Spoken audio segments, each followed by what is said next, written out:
Morning, welcome to WHO Africa Media Briefing, which is taking place in collaboration with the APO Group.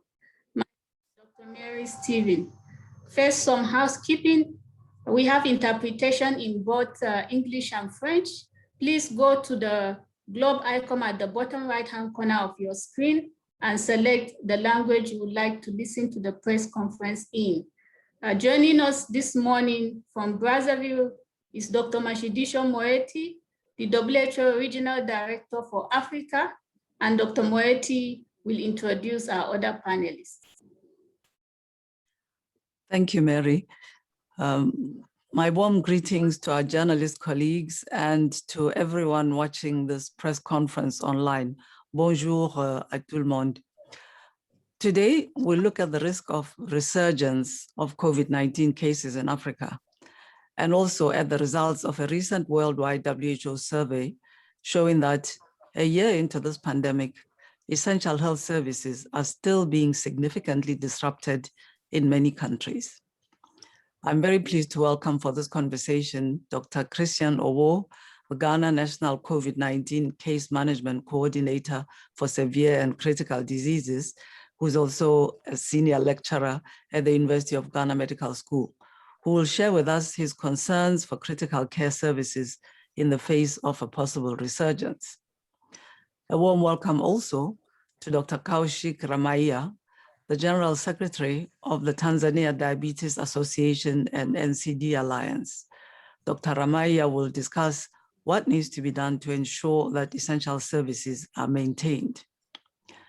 There have now been more than 4.5 million COVID-19 cases and 120,000 lives lost on the African continent. Overall, we're still seeing a plateau with a slight uptick, but the epidemic is trending upwards in 13 countries. We cannot be lulled into a false sense of security as the continent's case count appears relatively stable. The devastating surge of cases and deaths in India and increases in other regions of the world are clear signs of the risk of resurgence in African countries. The toxic mix driving this upsurge is present here in Africa. Adherence to preventive measures has weakened, while mass gatherings and population movement have increased. A WHO analysis of 46 African countries finds that almost half are facing a high risk of experiencing a surge in cases. So now is not the time to let our guard down. I urge African countries to maintain a heightened sense of readiness, making sure that strong surveillance, clinical care, supply chain, and communications capacities are in place. We know that in times of crisis, it's often difficult for people to access essential services like safe deliveries and prevention and care for infectious and chronic diseases. To monitor these challenges and the mitigation strategies, WHO has conducted 2 surveys, first in July last year, in the middle of lockdowns in most countries, and subsequently between January and March 2021, when many countries were easing restrictions. The results of our recent survey show that of 40 African countries responding, 95% are still reporting disruptions to essential services. These latest figures show that the disruptions are persisting even in countries which have opened up after lockdowns.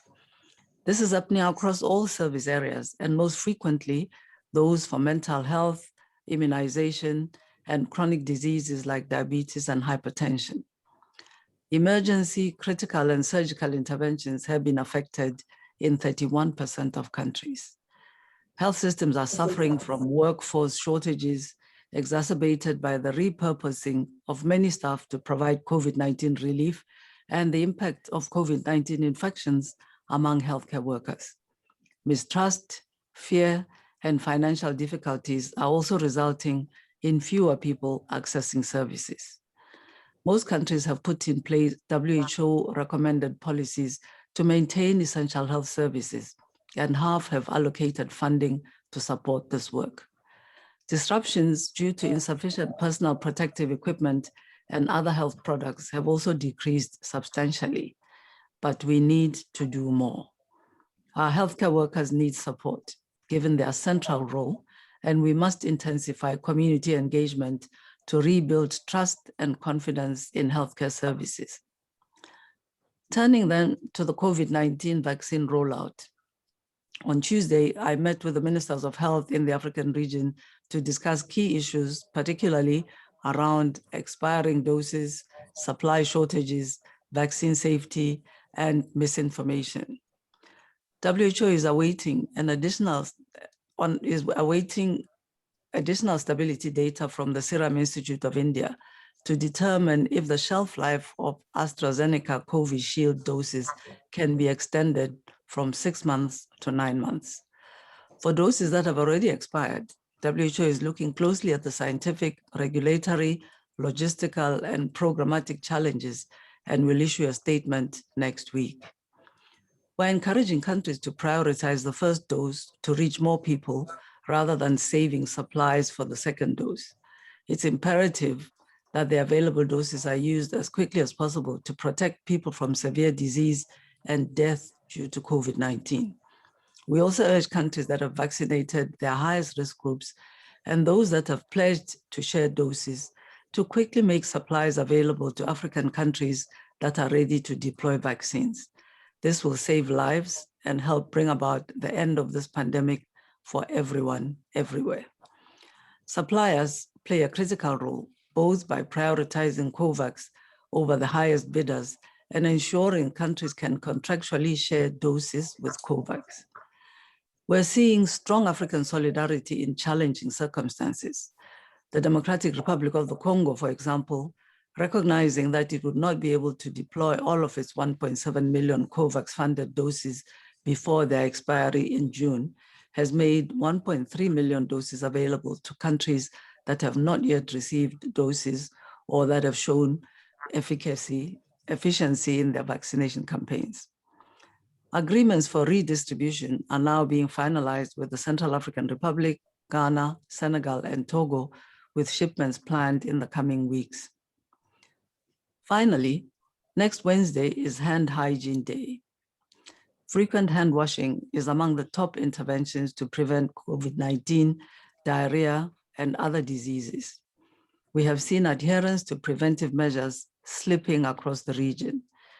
So I call on individuals, leaders, and civil society groups to use this opportunity to reinvigorate and mobilize community to keep up good hand hygiene practices.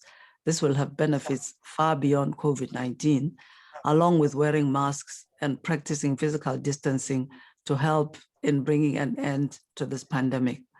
I thank you very much for joining us and look forward to our discussion.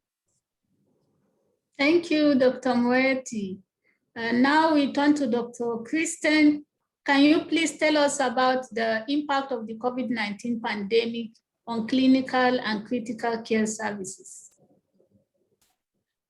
Thank you, and thank you, Dr. Moeti, for inviting me to participate in this discussion. The global impact of COVID-19 pandemic has been devastating for most, if not all, African countries, and it's still evolving. Africa, as Dr. Moeti has stated, had its share of cases accumulating over 4.5 million, and sadly, we've lost over 120,000 Africans.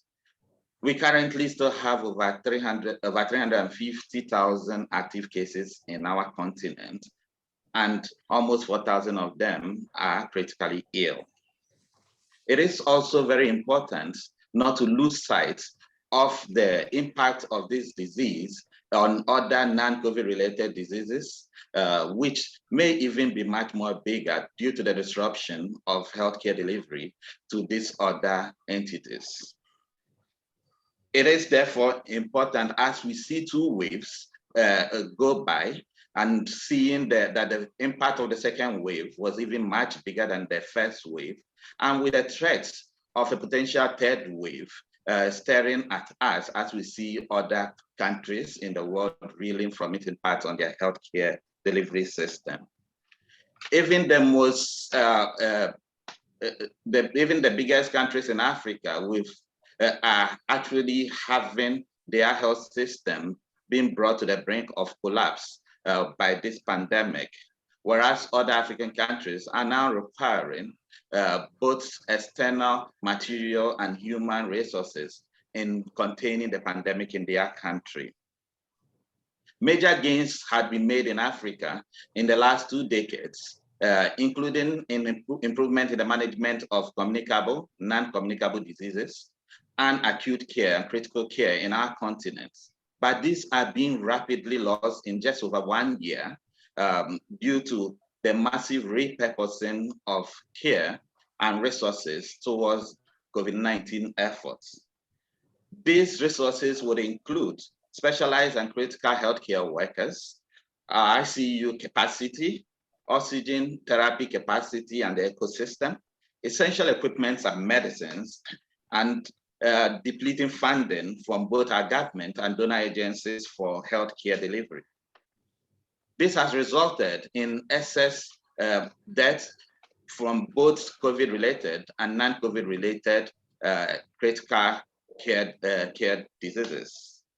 And therefore, it has become eminent that as a third wave stares at us, that we plan to minimize or mitigate the impact of this. I have a few recommendations, broad recommendations towards this end. And these are currently being implemented by the Ghana National Case Management Team with the support of our Ministry of Health, our Ghana Health Service, WHO, and other partner agencies. 1, it is important at this moment to monitor and reevaluate the impact of the 2 previous waves on our healthcare system, and especially in the management of patients who are severe and critically ill, not only with COVID-19, but with other diseases and surgical interventions. 2, there's the requirement or the need for active recruitment, training and retraining of healthcare workers, especially in the detection, prevention, and management of critical diseases in our facilities at all levels of care, regional, district, sub-district level, to make sure that we mitigate or reduce the need for repurposing of our limited human resources towards COVID-19. We would need to replenish the logistics and resources that have been lost in the 2 previous waves in our facilities while we prepare for a potential 3rd wave. There is the need for rapid expansion of our oxygen capacity and oxygen ecosystem, as well as critical care capacity and our vaccination efforts as a continent. There will be the need for reorganizing and strengthening our healthcare delivery systems aimed at improving care for patients who are presenting with severe and critical COVID-19 while preserving the quality of care for non-COVID-19 diseases who are presenting with emergency and critical diseases. And then finally, we would need to continue to strengthen our existing collaborations between African countries, between our countries and WHO and other agencies, and between our health sector and other sectors in our country, with the aim of maximizing our resources, human, material, financial, while hoping to minimize the impact of a potential 3rd wave. Thank you. Thank you, Dr. Kristen. Now we will turn to Dr. Amaya. Please tell us about the burden of non-communicable diseases and the impact on the COVID-19 pandemic. Yeah, thank you to Dr. Moeti and for WHO Afro for giving me this opportunity to be present on this panel. I'll be discussing from 2 viewpoints. One is from the viewpoint of the people with the diseases, with NCDs and diabetes. And the second thing from the viewpoint of a clinician managing these patients who come with the comorbidities. So first of all, talking from the patient's perspective, so people with the diseases perspective, I think with the COVID, I think there were 4 major factors which caused limitations of the access to treatment. One was the initial fright and the fear of going to a health facility. As a result, many of these people with the non-communicable disease, stayed at home because they were worried that going to a health facility, they'll get infected, and infection control, if it's not appropriate, they'll also get an infection. So there was a lot of I would say, mass media and a lot of issues being brought about that if you go, you will die, and those are the major bottlenecks were there. So many of these people with the non-communicable disease stayed at home for a longer period of time, not accessing the health facility. And then they were dividing their doses. So the doses they were supposed to take for a good control of the blood glucose or blood pressure or cardiac conditions, those medications were overstretched over a period of time. And their chances of getting complications due to the uncontrolled diabetes or hypertension or cardiac diseases were extremely high. Second thing was the stigma. There was initially a stigma. So if you had somebody in the family who had COVID, then that family and that house was sort of stigmatized, and nobody would go there, not even a relative or anybody would go them to support. So there was a question of stigma, and how do you remove this stigma? Third thing was the cost of going to a facility if the facility was far away providing COVID. So if you had somebody within the family going with a COVID condition, and if he had to go to a facility, then the question was, how do you access that facility based on the services available? And finally, it was the overall control, because within our region, I think if you look at diabetes or hypertension, for every diagnosed diabetes, there are 2 to 3 who are not diagnosed in the community. Similarly, for many with hypertension, there are many in the community who are not diagnosed, or those who are diagnosed, they are very poorly controlled. So you find that these are the individuals who are very, very susceptible to this condition. Talking from the perspective of a health facility and within the health system itself, I think initially it came as a shock. And when it came as a shock, it was like it is a rapid reaction of what we could do to contain the situation. And to contain the situation, one was the PPE, taking care of the people with providing the services, the healthcare providers themselves. Second thing, managing these conditions. And most of the comorbidities with the COVID which came in were related to those who had uncontrolled diabetes, who had uncontrolled hypertension, uncontrolled underlying cardiac conditions, or uncontrolled cancer, or those who were on chemotherapy. So managing all those conditions was a major challenge. There were no specific protocols of care. And giving an example of somebody who coming with diabetes who is adequately controlled with oral hypoglycemic agents, with COVID comorbidity, you find that the blood glucoses go beyond 20 and 30 millimoles, and you could no longer control with oral hypoglycemic agents. So your treatment strategy had to change. And that change of the strategy entailed this individual to provide insulin to this person who had COVID together with uncontrolled diabetes. So there were challenges in protocols of care, there were challenges in managing these patients, and there were challenges in coming to a right diagnosis. Similarly, what you find that the supply chain depending on what you require at what level of the facility was a challenge. So if somebody goes to a primary care and if he has a very high blood glucose and there is no insulin there, then this person has to be referred. And when he has to be referred, and if he has got COVID, then you're talking of infection prevention and control.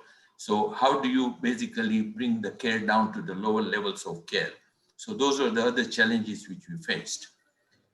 Based on the experience we have had in Tanzania, we were fortunate that initially during the first wave which we had, we also, as a Tanzania Diabetes Association, we had basically got support from the World Diabetes Foundation, and we had written up a proposal which was basically dissemination in the city of Dar es Salaam. And we looked at the 4 targets. One, we said we need to train healthcare providers at different levels with an acute care training. And this acute care training would consist of providing people with enough knowledge and diagnostics and protocols of care for managing acute diabetes ketoacidosis or acute hypoglycemia, acute heart failures, excessive pressures, blood pressures, and any other electrolytic or fluid imbalances which they had. 2, IPC training was a core component of this training which was taking place. 2 was the community sensitization. How do we sensitize the community and ensure that those people They should not be stigmatized, but they should be brought to the facility. They could be managed, and if they are at home, how do you manage them? Third was providing supply chain so that at a primary care, you could provide the care and the treatment which is required. And finally, overall, strengthening the health system to see that whether you can provide a mobile outreach service to the communities which are very far away from the main facility and providing them continuum of care. So those were the challenges and those were the interventions which we did. So if we are to move forward, I think currently probably the community is aware, but then still there's a certain degree of stigma, and community sensitization is very important. As my colleague from Ghana mentioned, I think training of the acute care, and we should not be talking about acute care per se for only healthcare providers.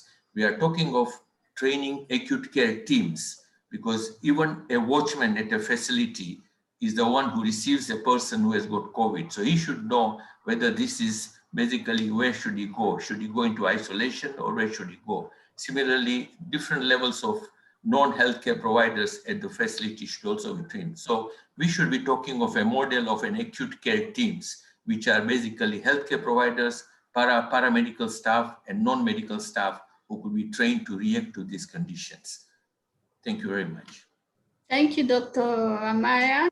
Now that you have heard from all our panelists, it is time to ask your question. To do this, please use the question and answer function on the Zoom application. Tell us your name and the name of the media organization you represent. On hand, we have Dr. Nsenga Ngoy, who is the incident for COVID-19, and Dr. Atubibe Fiona, who is the vaccine introduction officer, to answer some of your questions. François, can you please explain in French?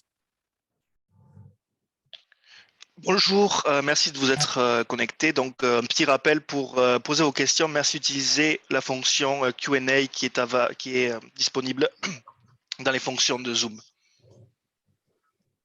Okay, thank you. So we are going to start questions now. Nita, are you ready to ask your question, right? Yes, I'm here. Okay, please. Good afternoon, everyone from Nairobi. I have two questions, both of which are linked to the situation in India.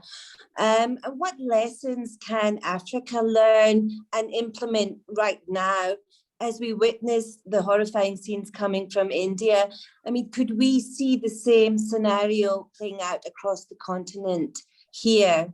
And my second question is, if I may, what impact is India's export ban on the AstraZeneca Covishield vaccine having on the ground in Africa? And what measures can countries take to deal with this ban? Thank you. Dr. Moeti, I pass this question to you first, and Dr. Ngoy will complement. Yes, thank you very much.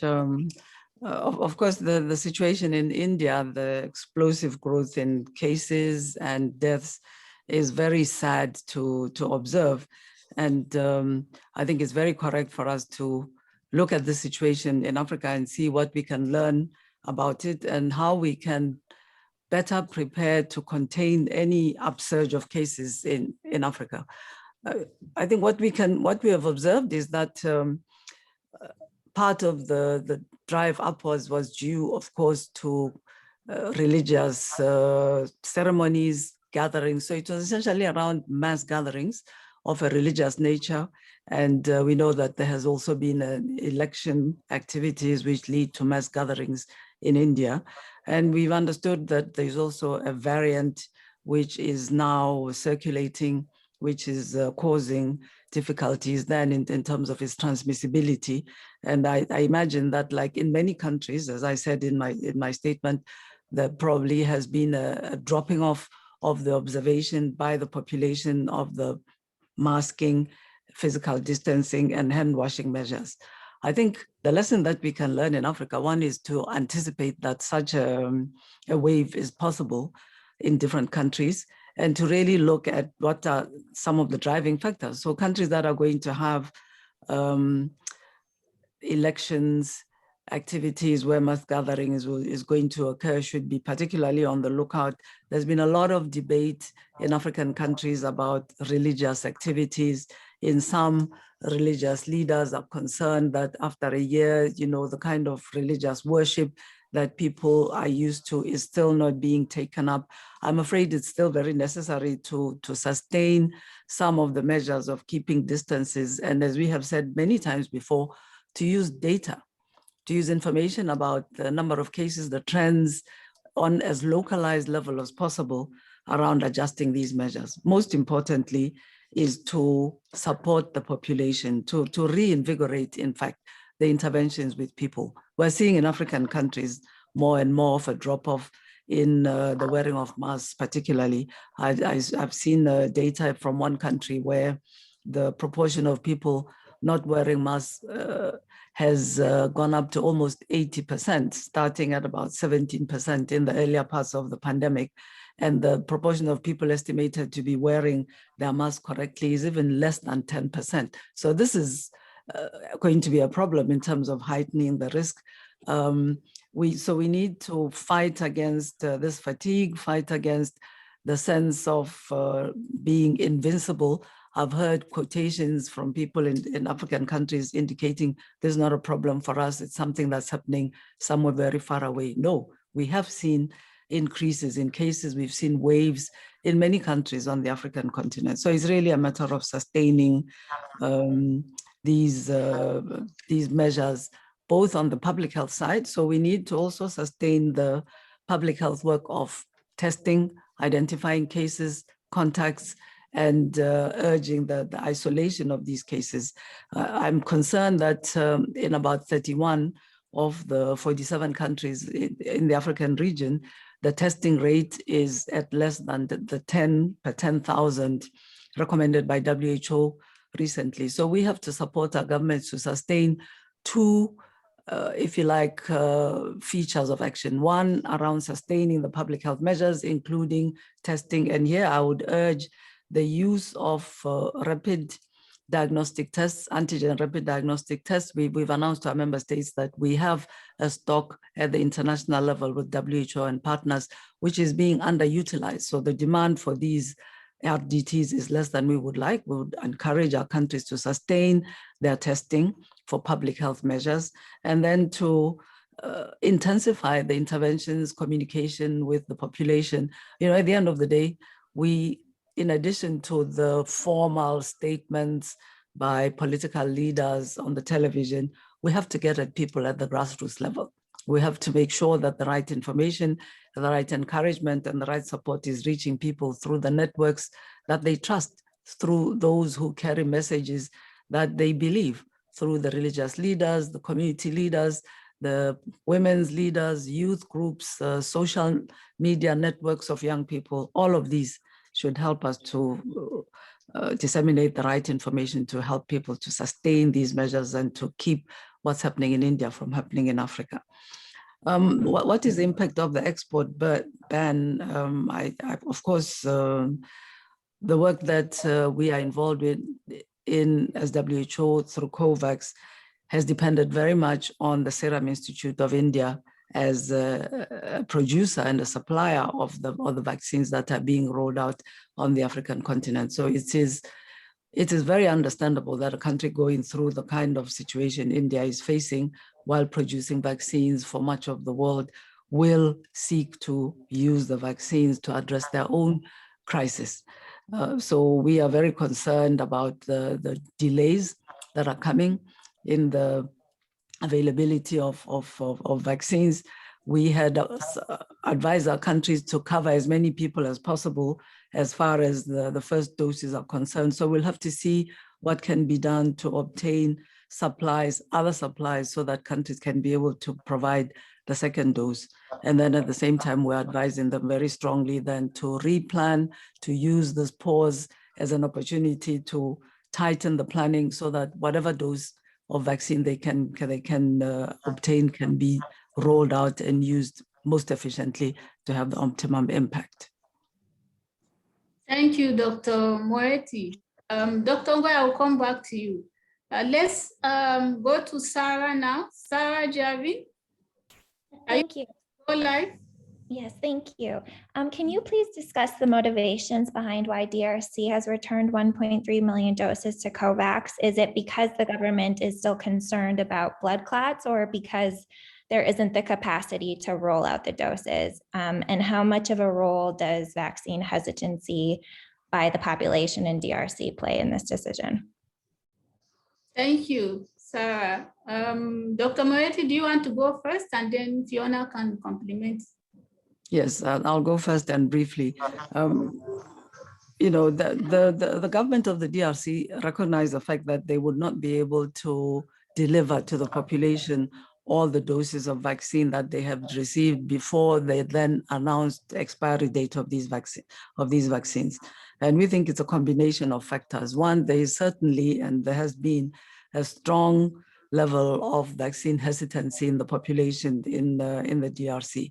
And then secondly, it was simply then the capacity to administer the vaccines in a country like the DRC, where, as you know, there are gaps in the capacity in the healthcare system. So we think it was extremely wise of the government to make this estimation, and it was very generous of them then to offer to share these vaccine doses with other countries that can be able to utilize them. So Fiona, you might want to supplement this response. Thank you very much, Dr. Moeti, and thanks, Mary. And now I think Dr. Moeti has answered this question really well, but we want to make sure that the DRC is seen as an exceptional case. Given the volumes that were in question, we also remember that DRC paused for about 6 weeks the introduction of this vaccine because they were waiting for information from the European Medicines Agency and the Global Advisory Committee on Vaccine Safety from the World Health Organization. However, as we know that these doses have 6 months expiry, any amount of time that we lose on a vaccine, with these vaccines, we lose time. So they did do a great job in identifying that the delay that was there, including, but also the rate of rollout. So far, the country is rolling out has rolled out only about 1,000 doses. That is such a low rate, and it was good that they did identify this and came out to call this out. As Dr. Moeti said, this was quite generous of them, and we think this was highly commendable. But again, we want to ensure that no doses go to waste, and we stand ready to support all countries that are concerned with the absorption rates of their vaccines, and this is what we're also doing with the DRC doses. Over. Thank you, Dr. Fiona. And now to you, Elizabeth Mera from Daily Nation. Thank you, Mary. My name is Elizabeth Mera. I'm a health journalist with Nation Media Group here in Nairobi. My question has partly been answered by Dr. Moeti, but I'd like to just make a follow-up on the Indian case. Of course, we know that the African continent shares a number of characteristics with India. And we are currently experiencing COVID fatigue coupled with low vaccination and the shortage of vaccines. So what does the Indian situation portend for Africa? And are there plans put in place by WHO to ensure that the continent does not find itself in a similar situation? Thank you. Thank you, Elizabeth. Dr. Moeti, you go first, and then Dr. Ngoi just come in immediately after Dr. Moeti. Okay, yes, as I said, we are very much supporting the governments to work in 2 tracks and wishing to lay emphasis on the importance of both. We have seen, first on the part of the population, as I said, but also the reality of stretching the capacities and attention at the government levels in the health systems between delivering vaccines and sustaining the prevention public health measures, that both of these have to be sustained. We've also seen a slight increase in the case fatality rate. I think our colleague who discussed, Dr. Owo, was very much touched on the issue of acute care, the facilities that need to be increased in countries, and the urgency of making sure that supplies of oxygen, for example, oxygen concentrators are made available, are increased in African countries. So what we are doing as WHO is to continue to advise countries to work in terms of the public health measures, very much the community and public education, supporting people to be able to continue with the prevention measures that they have to take. At the same time, encourage the uptake of vaccine where it is available, and it has been available in some countries. Some countries I'd like to emphasize, such as Ghana, did a very good job of the rollout of their vaccines, so the possibility is there.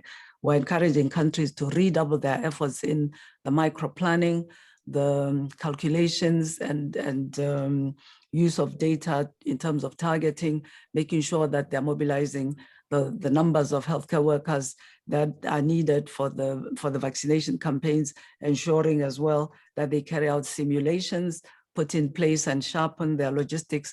So in other words, what we're advising is first, sharpen, sustain the public health measures, avoid mass gatherings for various reasons. We know the number of the countries that are going to have elections coming up. They need to really take the decisions to manage this in ways that minimize mass gatherings. And where we know that mass gatherings might be available, we're advising them to anticipate and to sharpen the public health measures, and then to help people do their part to improve capacity for treatment, so that when people are ill, they do not die. We keep the case fatality rate as low as possible.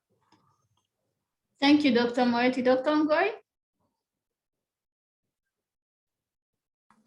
Sorry, thank you, Mary, and thank you, Elizabeth, for the question. First of all, I think, Elizabeth, you're absolutely right.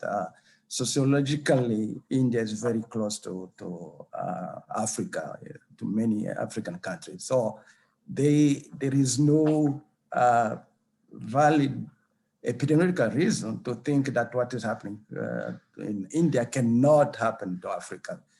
So that's the fact, and you're right on that. So as African, we should not count on our gene or sun to protect us. So we have to work ourselves to prevent and protect our countries and our communities. So at WHO level, at least at the IMS, what we call incident management level, the team, what we've done actually from the beginning, this was the objective, is to avoid Africa going through what we are seeing in other countries. So far, it doesn't happen, but again, it doesn't mean that it cannot happen. So what have we done, at least for these resurgences? As a WHO in Afro region, again, first of all, we have drafted what we call the guidance on resurgence. It is a document that guides countries in terms of how do you recognize in time or timely the resurgence, and what action do you take when you recognize it, and when you see that you are already in resurgence, what could be the actions, the public health measures, but also at the health system level. That's one. Then the second one, what we're doing, again, learning from what is happening in India, we see that the health system is overwhelmed completely. I mean, not completely, but at least the ICU ward, most of them are overwhelmed. So we need also to start preparing countries in expanding capacity, our capacity in taking care of providing care for critically ill patients. This we are doing with countries by mapping the capacity that we have, including the capacity in producing oxygen and providing oxygen to critically ill patients. That's the second. Now, the third one, despite all our preparedness at Africa level, we have to be also honest with ourselves. Maybe we can miss something. So we want to have kind of lesson learning from our colleague in the Seattle region, I mean in India, but also in the Seattle WHO region. Those are the actions that at IMS we are taking in terms of trying to get ourselves ready and guide countries appropriately to prevent what you are seeing in India to happen. But that said, at WHO level, we can write whatever guidance, or how many guidance we want, and provide how many technical support and technical advice to countries. But if it's not implemented at country level, we might not see the impact of it in our country. And we might end up seeing what we don't want to see in Africa happening in Africa, that one. But even at country level, even if at national level, the national authorities, they take measures that they can put in place, they expand capacities as we're advising them. But if at community level, at individual level, we are also taking it on ourselves to prevent that the transmissions get out of hand, we might see what is happening in India, happening in some of our countries. So that's why there is regional responsibility, our all as a region, as a country responsibility. There is national responsibility, but there is also an individual responsibility, which is very important. Thank you very much, Mary. Thank you, Dr. Ngoy. Dr. Christian, do you want to complement from the critical care perspective?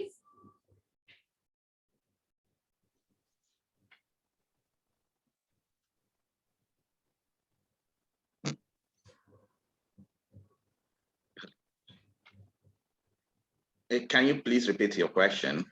Yes, complement on the how do we prevent what's happening in India from the critical care perspective? The question from Elizabeth. Yes, so thank you very much. Most of the comments made on the lessons we've learned from India, there's the social and cultural behaviors and what is happening with respect to Africa at the moment are very, very comparable. We have always lagged behind the rest of the world in the African region in the arrival of cases and then the peaking of our waves. So, and we can remember what happened with both the first and the second wave, where mostly when we're having the peak or in other regions, we basically think it's not going to come to Africa, but it did come. Now, India has a lot more bigger reserve and resources for critical care. And then just 4 weeks ago, they were actually much better than most part of the world. And what has happened in India and happening in some parts of the Americas has actually evolved in a period of weeks, not months. So it is important that we may not have months at our disposal in preparing for the threat of an imminent third wave. In Ghana at the moment, we are actively, during the little lull from our second wave, in our regions, all 16 regions, so I'm currently in actually one of the regions, basically preparing our capacity, improving our capacity, looking at the gaps that existed in both the first and second wave, having discussions on increasing oxygen ecosystem. WHO had been very helpful in providing some oxygen concentrators, which we've distributed in a lot of our facilities. And with the support of our government, we are wrapping up training of acute care training, critical care training, even at lower levels where you do not have ICU doctors and nurses available. Now, it is important to do that now because it is almost impossible to do it in the middle of a pandemic, as we will all have found out during both the first and second wave. It is impossible to do appropriate redistribution of human resources based on objective assessment of our system. So what we are doing now is actually assessing our system, doing a needs assessment, mapping up where the lags in our system are, and basically planning the redistribution of not only material resources, but human resources, while we train quite rapidly to fill that gap. It is important for African countries to learn this lesson now because our health system were not as resilient as most other health systems. But it's also important to reduce the importation of COVID-19 new cases and new variants into Africa. Because if the numbers keep increasing, there will be a point at which, irrespective of your efforts at increasing your capacity, you will still be overwhelmed. And one of the lessons we're learning from critical care is that in the last 6 going to 7 weeks since Ghana started vaccinating, the proportion of patients who are presenting to ICUs with severe and critical diseases that had been vaccinated are rather much lower than those who have not been vaccinated. In the 2 biggest centers where I've been involved in caring for critically ill patients, since we started vaccination, we've not lost a single vaccinated patient, even though we have had a few who came to ICU. They have also had and gone. Whereas we still have significant mortality from those who are not vaccinated. Sharing of this knowledge is important in African countries. Research and sharing of knowledge is going to be a massive part of reducing the vaccine hesitancy, especially in African countries. We are working collaboratively with other African countries in making sure that this evidence are put out there to encourage efficient distribution of vaccines to arm. Thank you, Dr. Kristen. The next question is coming to you, Fiona. This is from Peter from BBC. He's asking what is the reason behind the low vaccination uptake in Africa? What would you say is the issue? Is it the infrastructure to vaccinate health workers, or the lack of health workers for the vaccination campaigns? And secondly, have you been in touch with South Sudan and Malawi and other affected countries on the AstraZeneca doses that were meant to expire by 13th of April? There were reports from Malawi saying the doses were put off cold storage, so it cannot be salvaged. Do you know whether this has happened in other countries, or the vaccines, are they safely stored? Fiona, please. Thank you very much, Mary, and thanks, Peter, for that question. So on the slow pace of rollout of vaccines, indeed, Africa has rolled out over 50% of the vaccines that have been received on the continent so far. So we need to give it up to the continent, much as it's not the pace at which we would have expected, but at least that has happened. So many countries have not been able to prepare adequately before the vaccines arrive in the country. And that is one of the reasons we are seeing a slow pace of rollout. But also we know that due to rumors and the myths and misinformation that came especially around the safety, also with around concerns around the variants, the spread of variants, we had low levels in this vaccine, and hesitancy has really been seen to contribute to the slow pace of rollout. In some countries, we've seen the lack of operational funding, or even when the funds are available at national level, the countries have not been very quick in disbursing these funds to the subnational levels, and that also contributes to the low uptake. But also we are having limited data especially from the rural places up country. It is easier to get this information when it's at national level, because most of these systems are now internet-based. So we are having issues with getting that data. We know actually for sure that more vaccines have been given than we receive in our daily update on the live dashboard that WHO hosts. When it comes to the expired doses, yes, WHO is in touch with all these countries because we do have a footprint in most of them, indeed, basically all our member states, and we are working to map the expired doses in all the countries that received them, with exception for Togo and Gambia, who let us know that they had utilized all the vaccines by the date of expiry. But I must mention that WHO is reviewing scientific, regulatory, and logistical and programmatic challenges. And a statement is expected next week. Information from the Serum Institute of India to the World Health Organization pre-qualification department is expected tomorrow, the 30th of April. And from here, we should be able to release guidance about these vaccines next week.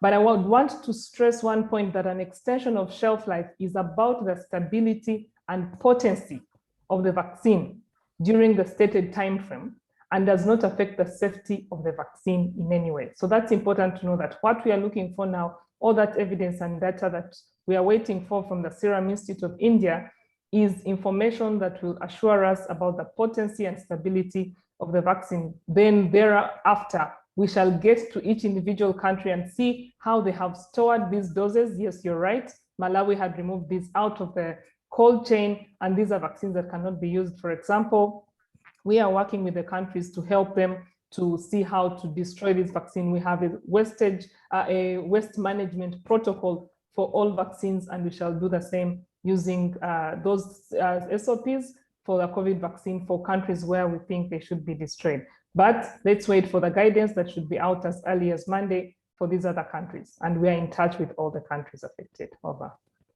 Thank you, Dr. Fiona. Now I will turn live to Paul Adepoju. Please ask your question. Thank you very much. So my question is has to do with the recently established COVID-19 mRNA vaccine technology transfer hub by WHO to scale up global manufacturing.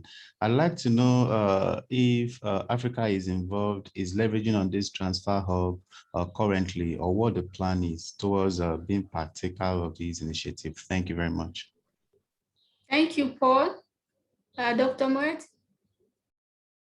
I think I'll refer this question to Fiona, but just say that WHO is leading this work. I'm aware that our colleague, Dr. Sumia, is doing that work. And I think this is something that's relatively recently been established. So we will have to, of course, see how to promote and mobilize for African countries to be involved in this work as well, because we would very much like African countries to be part of this. I know that there are a couple of African countries that have indicated an interest when the time comes to be sites of local production of these vaccines.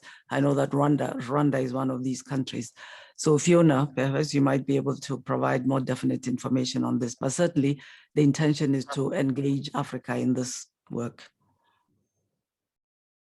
No, you're very right, Dr. Moeti. The discussions are ongoing, and that the discussions have started, and Africa will be part of this initiative once this starts. But some countries have indeed expressed interest, and at global level, this work is ongoing. So we shall, of course, update you as the situation evolves. Over. Thank you, Dr. Fiona. Our next question is from Duncan from Reuters. Given the devastation in India, it's highly unlikely the government will lift restriction on vaccine exports. Does the WHO Africa have a plan B to get vaccine to African countries in coming weeks or months? Because J&J is not coming through till Q3 earliest. Fiona, please. Yes, indeed, it is quite devastating for us and for everybody, but we must also, again, exercise a lot of understanding and empathy with the government of India because of what they are going through. So WHO is currently assessing the impact of these delays on all African countries, and because the majority of countries are actually using the COVAX doses, and most of them will reach that 12-week gap between the two doses in May, at the end of May or mid-June, and also mostly in July. So all options to widen the supply are being explored, including dose sharing. We have had countries like France, countries like Canada, the US have promised to do dose sharing, Sweden. So we are looking forward to, COVAX facility is having intense conversations to increase the rate at which the speed at which these doses can be shared. But also we also call upon countries that have extra doses to do their part, and also suppliers with additional capacity to ramp up the capacity. All these conversations are ongoing.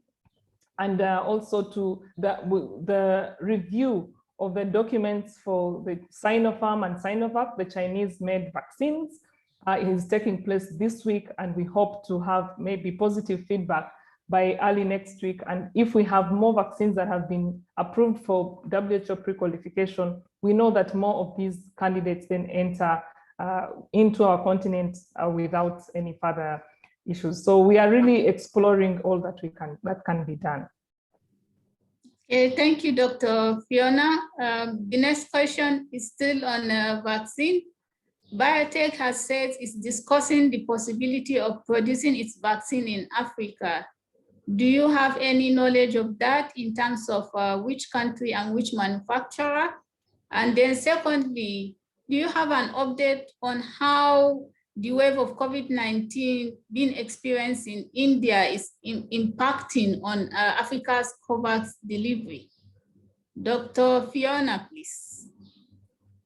Mary, I think the last one has been answered. Yes, there's been a clear impact on not only vaccines, but actually the supply chain for most of the products that we get, that the whole world gets from India. So definitely the COVID-19 vaccines could not be spared, especially given the fact that the country also needs these vaccines. And that's why I said we need to exercise maximum understanding and empathy with the people of India. So this has greatly affected us because India has closed off shipments, not only through the COVAX facility, but also for countries that had bilateral agreements with the manufacturer, which is understandable because they need to save their populations first. For Pfizer-BioNTech, I must say that for the COVAX-19 vaccines, it is too late for Africa right now at this point in time to say in 2021 or 2022, we shall have vaccines manufactured on the continent for at least not to cover the COVID pandemic for the next 1 or 2 years. The countries are yet to express their interest, but after expression of interest, the scientists, WHO together with the African Union will sit down and evaluate which countries have the right infrastructure or could be helped to develop this manufacturing capacity or to ramp up what they already have and expand what they have. But for now, no, we do not know which country will be able to start this. Over. Thank you, Dr. Fiona. And the next question is to you, Dr. Chris. The issue of a waiver on COVID vaccine patent is mounting. What is Ghana's position on this? And to what extent is this proposal key to assuring global access to vaccine and to reaching a certain global herd immunity? Dr. Chris, please. So thank you. There's been significant commitment from our government in Ghana, and specifically from the president of Ghana, at putting our efforts in ensuring that we procure enough vaccines. We would actually be due our second dose for those who started at the beginning of March, from the end of this month to the end of May. And there's a lot of effort actually going into that. Secondly, our government has committed towards local production of vaccines, and there are discussions ongoing. A number of our local drug manufacturing companies who have previously worked with international drug companies are currently in discussions to look at the feasibility and practicability of actually implementing this. But as Dr. Fiona said, these are not discussions that are completed in a matter of weeks or months, and we know that we do not have the credit of that time at the moment. We can see the evidence in what happened in Canada, who were also procuring vaccines and who probably have much more capacity to produce those vaccines if they wanted. And when their vaccines were also held up, just as with the COVAX facility, they indicated that they would have difficulty in starting in production of vaccines. It is therefore important to concentrate a lot on efficient distribution of vaccines and reducing vaccine hesitancy while we reduce the importation of new cases and new variants, because even though there is commitment at governmental level to produce vaccines locally, we do not expect that that should be able to happen before the end of this year at the earliest. Thank you. Thank you, Dr. Kristen.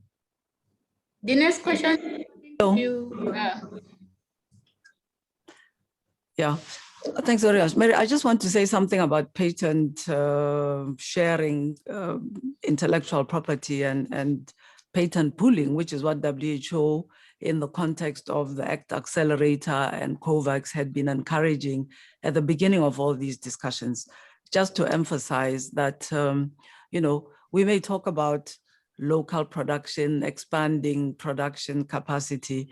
It is important that this information be shared between those who own the patents, those who have developed the products, and the potential producers. And this is a discussion that can go on at different levels, starting with at the World Trade Organization. I think you've probably heard the Director General of the World Trade Organization engaging in discussions about encouraging this patent sharing and sharing of intellectual property, just to emphasize that it's not something that happens in theory. If we're really going to make real the issue of local production, expanding globally production capacity, this is one of the underpinnings of doing that. If somebody else is going to produce the product that you've developed somewhere, you will need to get into agreements, of course, with the local producers, the regulatory bodies, and the governments, as well as the private sector investors have to be engaged, and the pharmaceutical companies that own the patents have to be engaged in these discussions. It's very important as an underpinning of expanding manufacturing capacity. Thank you, Dr. Moeti. The next question is coming back to you also. This is from Malawi Broadcasting. Most African countries, including Malawi, are using AstraZeneca, which most people are saying is less effective. We have countries like South Africa, which abandoned the process of administering AstraZeneca at the 11th hour, a development which made most African countries believe the vaccine is useless. What are the views of WHO and any assurance? Okay, WHO's views are that this vaccine is not at all useless. And it is the vaccine that is the mainstay of the supplies that the COVAX has been targeting. Of course, we're looking at a range of vaccines. The South African situation is very specific. It's related to evidence that emerged from a very small study that we have to emphasize that the efficacy of the AstraZeneca vaccine against the variant that is widely circulating in South Africa is lower in terms of preventing, if you like, less dangerous versions of the disease.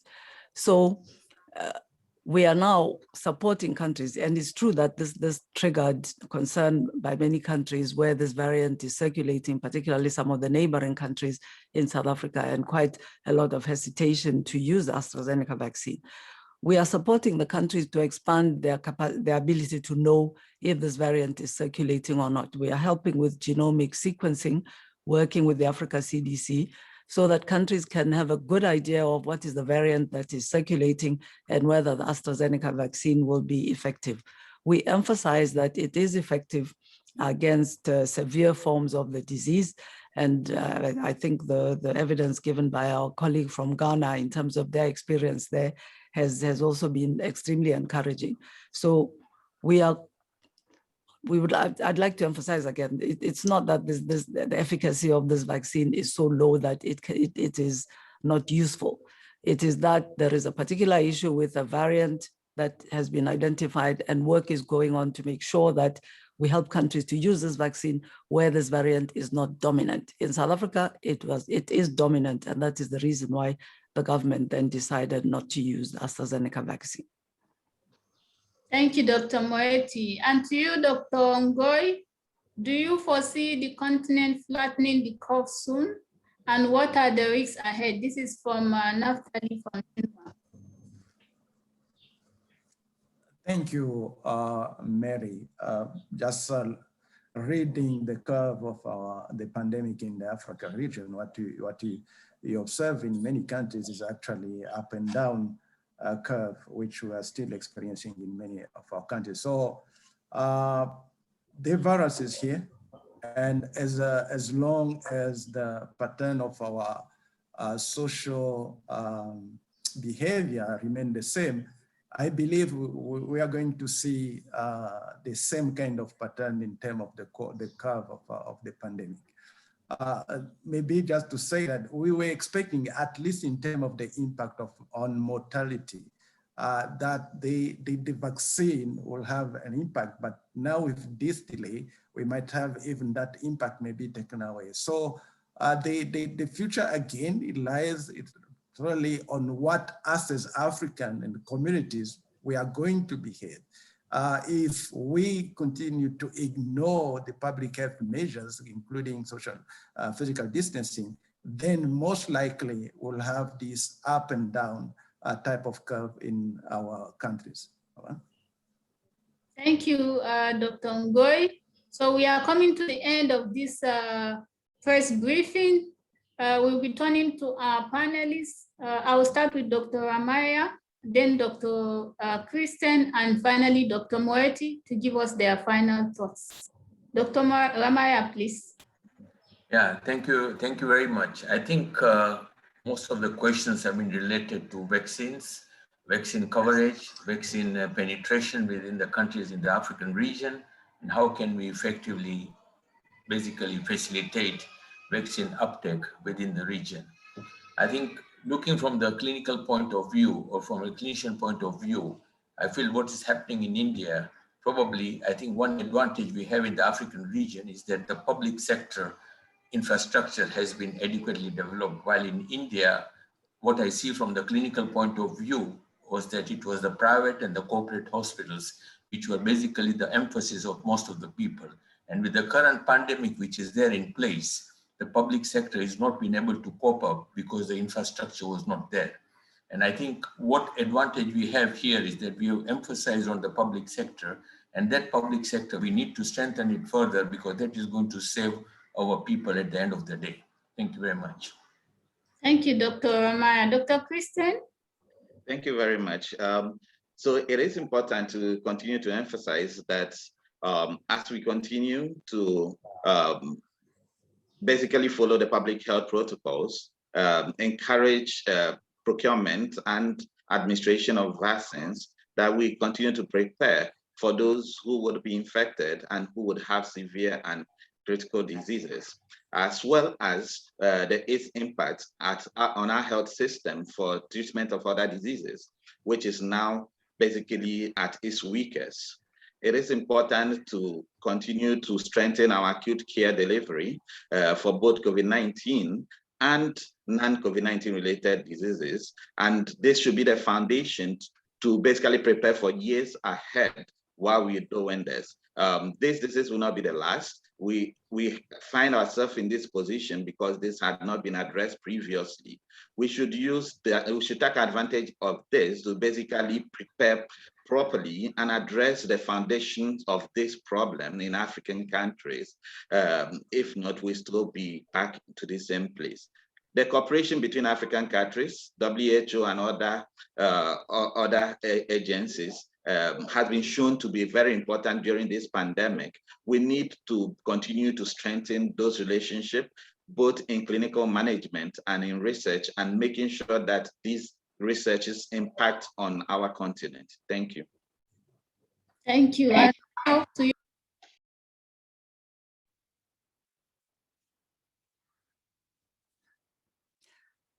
Yes, I'd like to first just note that this is a difficult moment in the evolution of the vaccination programs in Africa.